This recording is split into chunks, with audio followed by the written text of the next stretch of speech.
Bana batangi classe, diplôme etikali na ndako, université etikali na ndako, bakomi bana nyonso, bana bakomi bakuluna, bakonzi ya mboka biso toza bamama tobote bino, okosala kimia, kosunga biso kosilisi bana nyonso bakonzi ya mboka, bino kozala bambongo, biso bamama tokosala nini?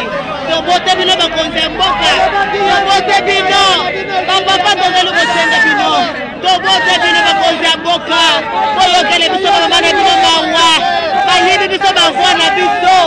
Nous sommes tous les partis politiques de l'opposition. Donc nous sommes là en train de riposter, de chercher qu'on puisse nous remettre notre victoire. Puisque nous sommes allés, les gens qui vont postuler au provincial les gens ne vont pas aller voter puisqu'ils sont déçus déjà avec ce qui vient de se passer. Donc on veut qu'on laisse la police arrête que les femmes, nous avons 10 femmes qui doivent entrer, mais on les empêche maintenant.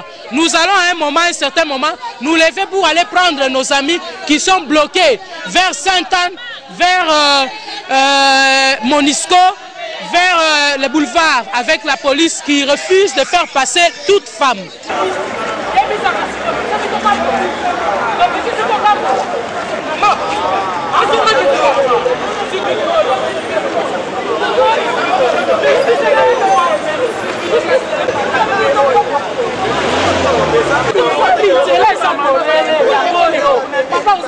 Quand nous venons ici, c'est parce que nous comprenons. Nous ne faisons pas des illusions. Nous savons que le Conseil de sécurité existe et qu'il y a 5 membres permanents, parmi lesquels les États-Unis. Et que la mission première du Conseil de sécurité, c'est de maintenir la paix et la concorde dans les nations, entre nations et à l'intérieur. C'est pour ça que ce n'est pas seulement ici que nous allons faire la revendication. Nous savons qu'en dépit du fait qu'aux Nations Unies, on dit un État, une voix. Nous savons qu'il y a des pays puissants qui peuvent influer. Et d'ailleurs, nous avons entendu, les revendications sont venues de plusieurs États pour dire qu'il y a beaucoup d'irrégularités. Qu'est-ce que ça coûte de chercher à corriger tout simplement une erreur? Ce que nous demandons n'est pas impossible. C'est pour ça, vous voyez que nous nous sommes habillés en blanc. Le blanc signifie beaucoup de choses pour nous. Nous avons choisi le blanc parce que d'abord, en tant que chrétien, c'est le Saint-Esprit. La colombe de la paix, elle est blanche parce que nous voulons la paix. La justice, la transparence, l'honnêteté, c'est blanc. C'est pour ça que nous avons mis le blanc pour dire que nous ne sommes pas venus chercher le trouble. Mais nous sommes des mamans, nous avons mal pour notre pays. Nous avons très mal pour notre pays. Jusqu'à quand est-ce qu'on va nous mener en bateau dans notre propre pays? Cela fait beaucoup d'années. En 2006, il y a eu des revendications et puis le peuple s'est tué. Mais maintenant, 5 ans encore après, on veut refaire le même scénario et nous allons tolérer, mais nous n'avons pas d'autre pays. C'est le seul pays que nous avons. Nous avons besoin de jouir des biens de notre pays. Nous en entendons parler partout. Il y a des richesses, mais est-ce qu'on les vit?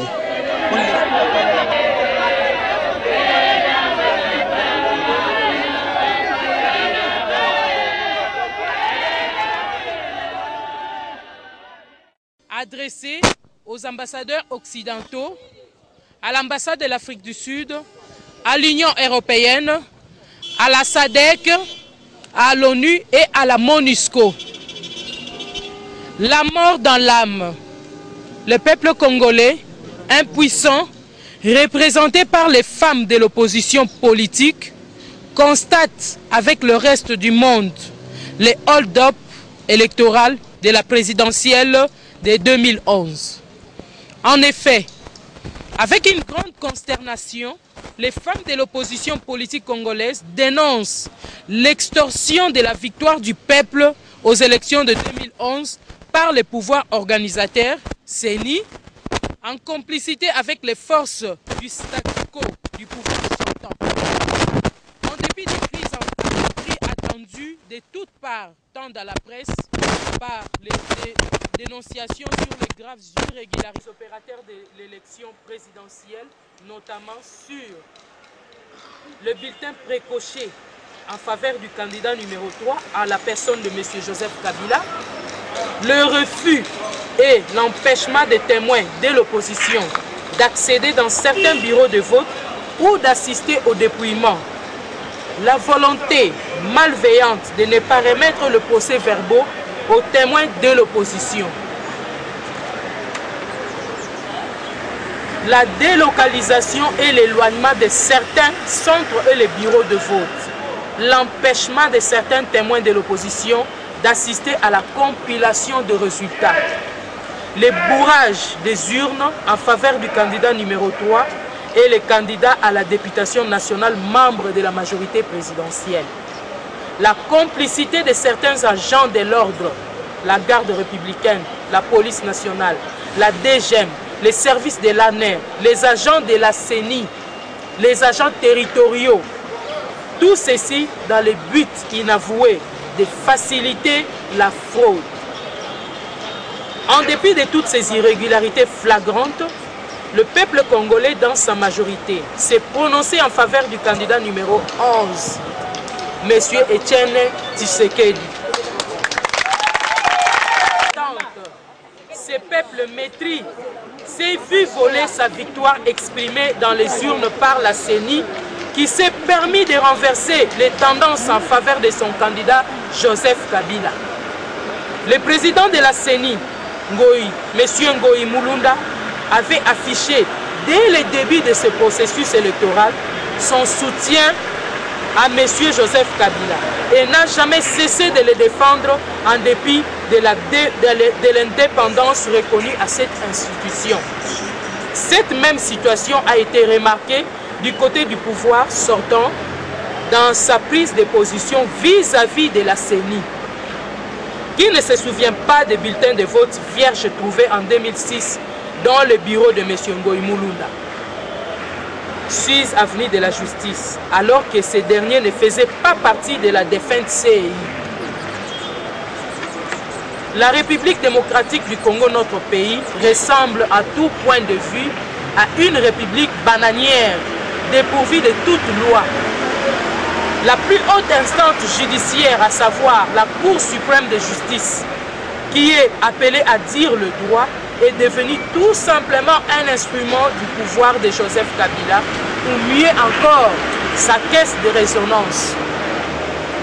Malgré toutes les dénonciations criantes et les irrégularités relevées par les différents acteurs aux élections du 28 novembre dernier, la Cour suprême de justice, qui statue en dernier ressort, n'a fait qu'entériner les résultats exprimés par la volonté de la CENI et non pas seul du peuple congolais.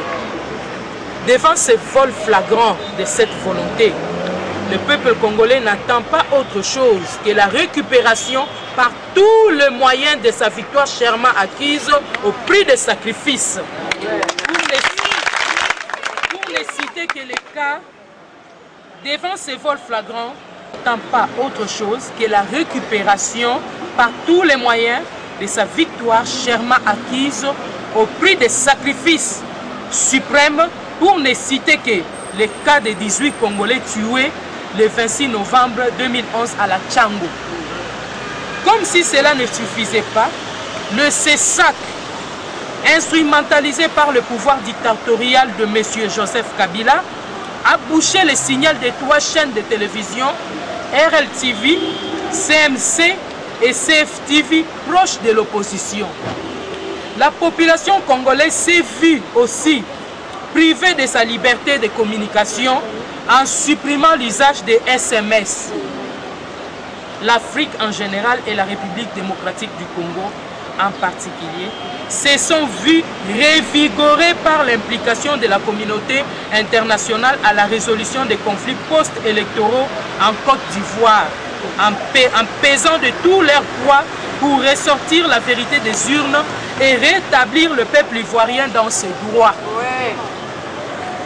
Ces cas ivoiriens constituent une jurisprudence indéniable qui cadre avec celui des Congolais. C'est pourquoi le peuple congolais estime que la communauté internationale n'a pas d'excuses pour se taire, sinon elle en tirera toutes les conséquences. La République démocratique du Congo, notre cher pays, n'a aucunement besoin des hommes forts. Elle a plutôt besoin des institutions fortes. Pour les femmes de l'opposition, nous tous.